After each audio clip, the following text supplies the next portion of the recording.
Ito na aircon na ang ginagawa natin, gagamit tayo ng timbangan. Kasi kung dito lang tayo mabase sa pressure, ang pressure kasi natin nagbabago. Oo, kumbaga hindi accurate yung pressure. So dito tayo sa timbangan magbabase. Ayan, may timbangan tayo, tapos ngayon dito na tayo magbabase kung ilang kilo ang ilalagay natin. Ang nakalagay dito 4.05 kilogram. Ayan o, 4. Di lang kasi barang burado na siya. Okay, ayan na, magandang gabi po. Ito yung ginagawa natin. Ayan na, tinesting natin kasi chinek ng team nakaraan itong compressor daw sira. Ngayon pumunta tayo para ma-confirm natin na kung tama yung sinasabi nila, kasi mahirap yung pupunta tayo, bibili tayo ng compressor, mahal-mahal ng compressor, tapos yun pala hindi yun yung sira, nasa board pala. So ngayon pinuntahan natin para ma-confirm. Ayun, ibig sabihin tama yung nila. Ayan o, gumana o. Gumana yung dinala nating pang-testing na compressor. Ayan, umiikot yung motor. Ayan. Ayan, okay.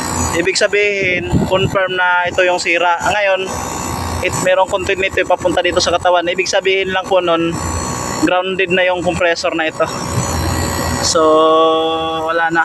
Palitin na yun. May kalawang na. Pinakalawang na. So, babaklasin ko to. Tatanggalin ko muna yung compressor. Para bukas, diretso salpak na lang ako. Tapos, ayan o. Wala na.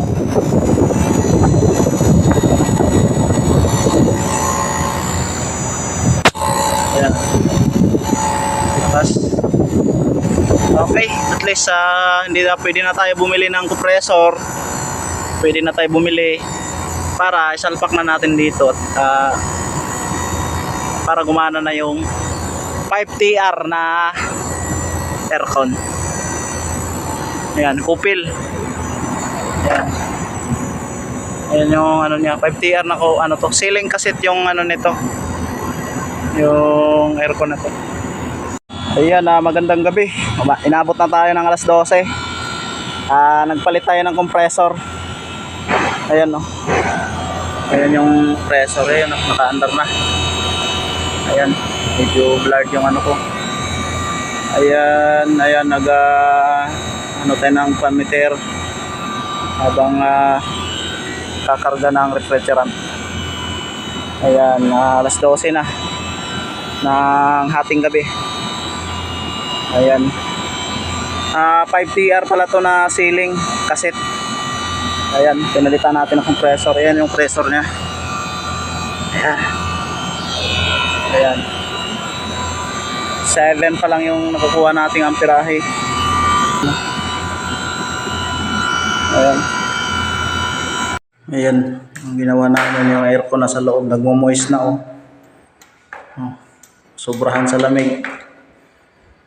Ayan, ayan nagmo-moist.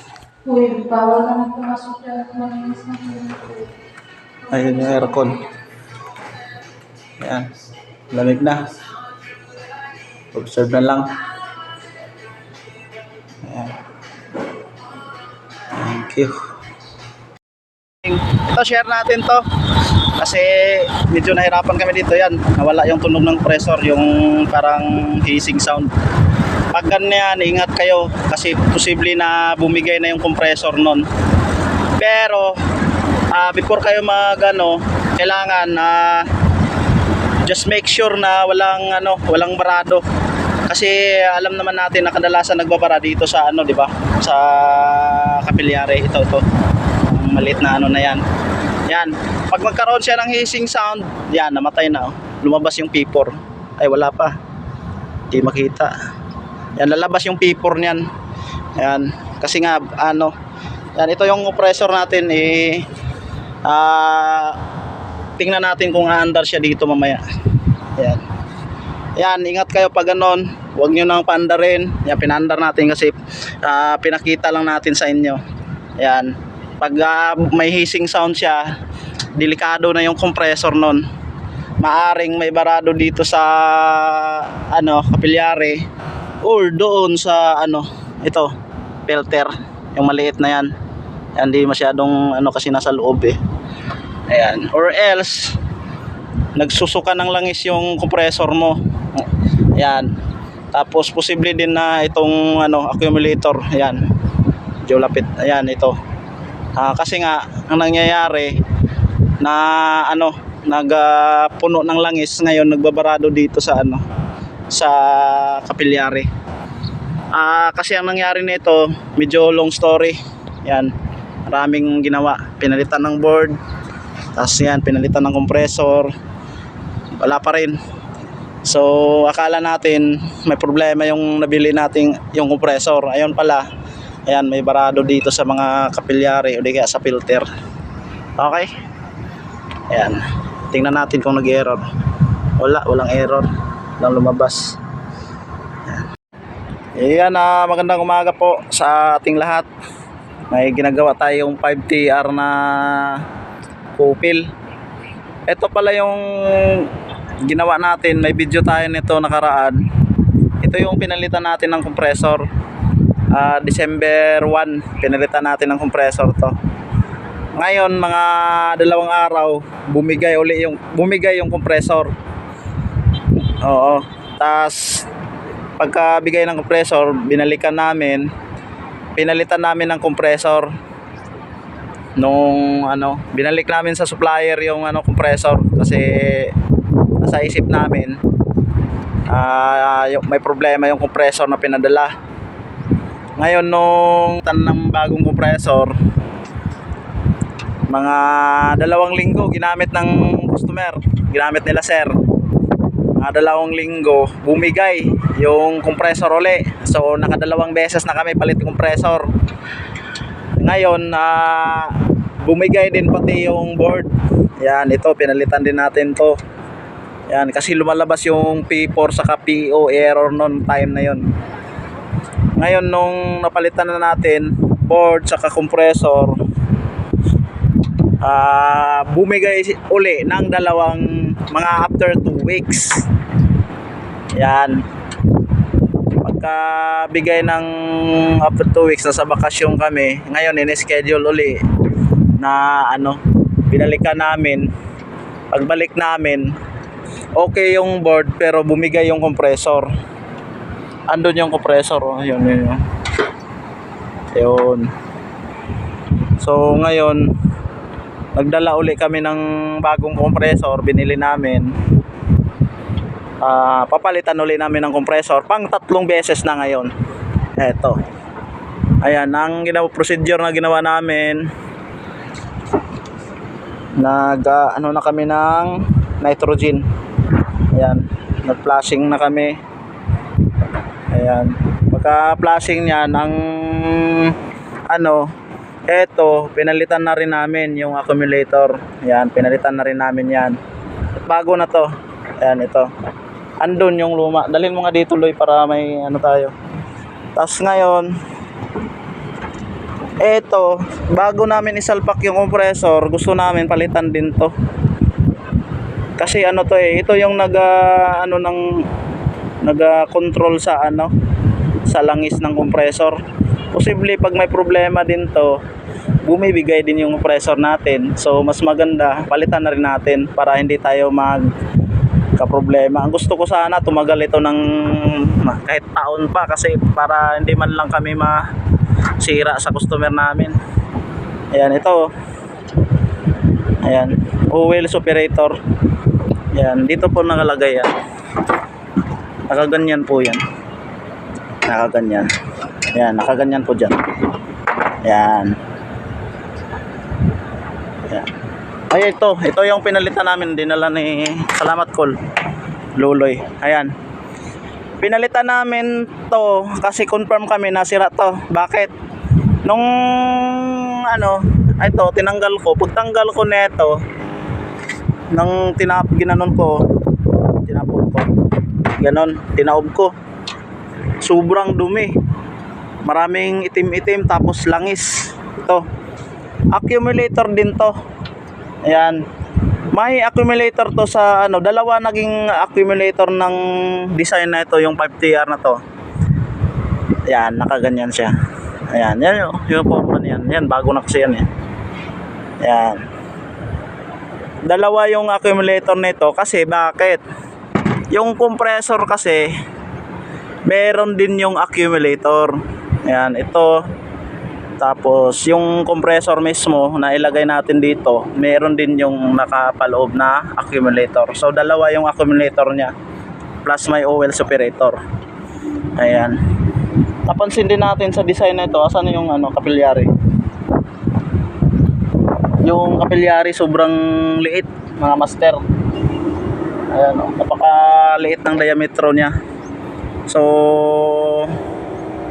medyo tayo dito, ingat-ingat tayo kasi maaring magbara pag di natin ma-vacuum ng maayos or di natin ma-flushing ng maayos yung system.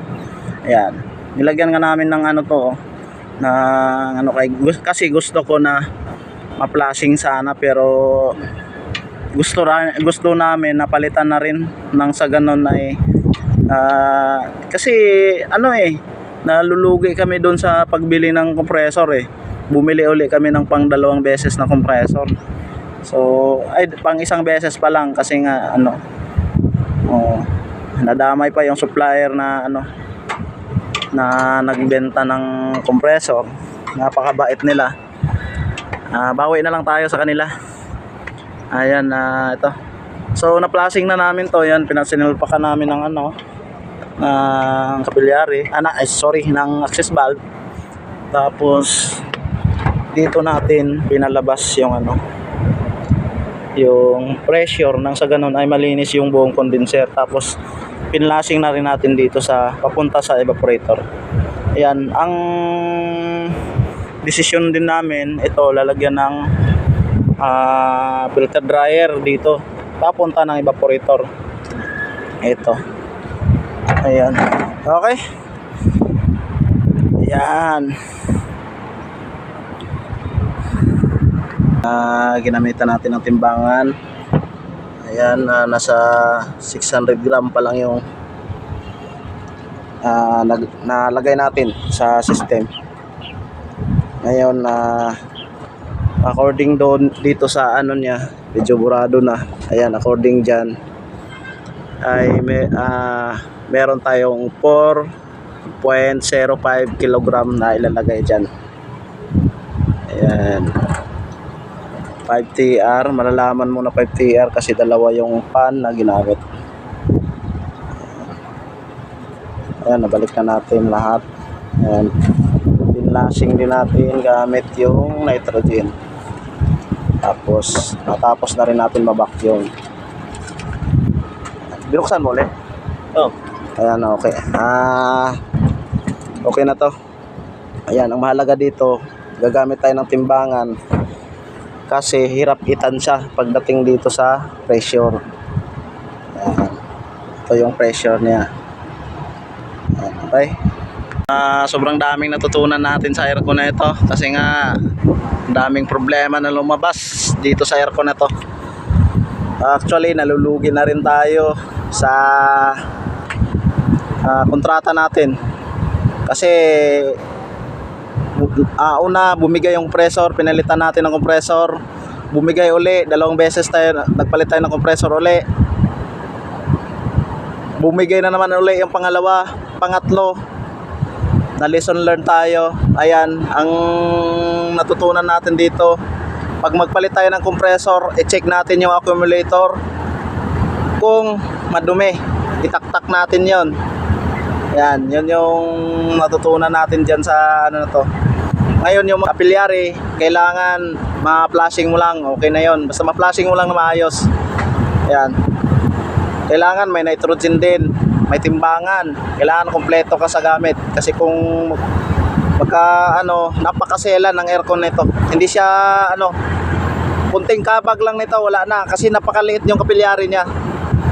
Kaya so na-lesson learn tayo dito sa aircon. So far okay na ngayon. Ayan. Ayan. Ayan o. Okay.